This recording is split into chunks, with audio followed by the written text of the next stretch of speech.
Almarhum Brigadir Radal Ali Tobi rupanya sejak 2021 sering bertugas ke Jakarta. Tapi anehnya selama bertugas ke Jakarta, korban disebut tidak melalui izin ke komandannya.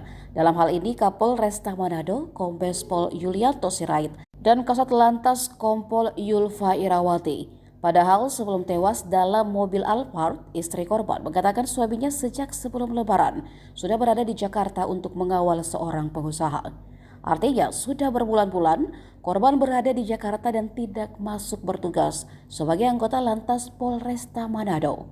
Kini masalah tersebut membuat Propam Polda Sulawesi Utara turun memeriksa Kapolresta dan Kasat Lantasnya. Sementara itu Kabid Humas Polda Sulut Kombes Pol Mikhail Irwan Tamsil menerangkan, selama bertugas ke Jakarta, Brigadir Radil tanpa sepengetahuan pimpinan dan Kasatkernya. Kasus tewasnya Brigadir Rad sudah ditutup Polres Metro Jakarta Selatan. Dalam jumpa pers pada Senin kemarin, Kasat Reskrim Polres Metro AKBP Bintoro mengatakan Brigadir Radil tewas bunuh diri menggunakan senjata apinya. Aksi nekat itu dilakukan oleh Brigadir Rad pada Kamis 25 April di halaman rumah seorang pengusaha di Mampang Prapatan, Jakarta Selatan. Dari hasil rekaman CCTV, didapati bahwa sesaat sebelum tewas, Brigadir sempat menurunkan penghuni rumah yang merupakan wanita dan anak-anak. Meski kasus bunuh diri ini ditutup, motif Brigadir Radil mengakhiri hidupnya belum juga diketahui.